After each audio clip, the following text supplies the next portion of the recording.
పార్వతీపురం మన్యం జిల్లా కొమరాడ మండల కేంద్రంలో కొమరాడ అంగన్వాడీ ప్రాజెక్టు కార్యదర్శి సిహెచ్ అనురాధ అధ్యక్షతన సమావేశం కొమరాడ మరియు కోటిపాం కాలనీలో మంగ అధ్యక్షతన జరిగింది. అనంతరం సిఐటియు జిల్లా ఉపాధ్యక్షులు సిఐటియు జిల్లా కమిటీ సభ్యులు కొల్లి సామూర్తి మాట్లాడుతూ అంగన్వాడీ అండ్ హెల్పర్స్ సంబంధిత తమ సమస్యలమైన కోరికలు వెంటనే రాష్ట్ర ప్రభుత్వం పరిష్కరించాలని కోరుతూ 42 రోజుల పాటు అనేక విధాలుగా రాష్ట్ర వ్యాప్తంగా ఆందోళన కార్యక్రమం చేసిన నేపథ్యంలో రాష్ట్ర ప్రభుత్వం కొన్ని సమస్యలు పరిష్కరించే దిశగా చర్యలు తీసుకుంటామని చెప్పి నేటికి 5 నెలలైనా వీరి సమస్యలు పరిష్కరించకపోవడం చాలా అన్యాయమని, ఇలాంటి సందర్భంలో వెంటనే ఉద్యోగ భద్రత కల్పించాలని, మినీలను మెయిన్గా మార్చాలని, రాజకీయ వేధింపులు ఆపాలని, కనీస వేతనం 26,000 రూపాయలు ఇవ్వాలని డిమాండ్ చేశారు.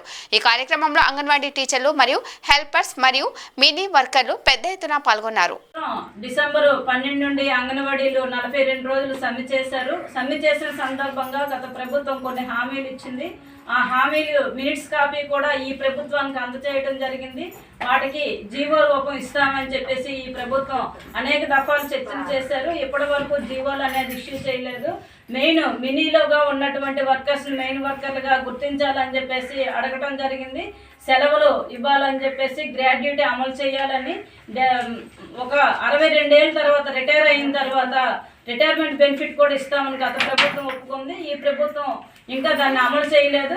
అలాగే చాలామంది అంగన్వాడీస్ అనారోగ్య కారణాల వలన కానీ, లేదంటే అకస్మాత్తుగా చనిపోతున్నటువంటి వర్కర్స్ చాలామంది ఈ కాలంలో చనిపోయారు. వాళ్ళ బిడ్డలు అనాథగా మిగిలిపోయారు. ఇదే ప్రాజెక్ట్లో ఒక అంగన్వాడీ వర్కరు చనిపోయింది. ఆ 2 బిడ్డలు కూడా ఈరోజు చదువుకోలేని పరిస్థితి ఏర్పడింది. తండ్రి లేడు. ఈ నేపథ్యంలో ఒక అంగన్వాడీ వర్కర్ రిటైర్ అయిపోతే కనీసం పెన్షన్ అని వస్తే ఆ కుటుంబానికి ఉపయోగపడుతుంది, రిటైర్మెంట్ బెనిఫిట్ వస్తే ఉపయోగపడుతుంది. కాబట్టి ప్రభుత్వం ఉద్యోగ భద్రత కల్పించాలి, సంక్షేమ పథకాలు అమలు చేయాలి, మినీలు మెయిన్గా గుర్తించాలి, రిటైర్ బెనిఫిట్స్ ఇవ్వాలి, అలాగే ఇన్సూరెన్స్ అమలు చేయాలని చెప్పేసి మీ ద్వారా తెలియజేస్తున్నాం. మాకు కొన్ని సమస్యలు ఉన్నాయి, కొన్ని ఇవి కూడా చెప్పారు. మాకు ముఖ్యంగా ఏంటంటే ఈ మధ్యన వర్షాల కారణంగా సెల్లు కూడా యాప్స్ సరిగా అవ్వట్లేదు.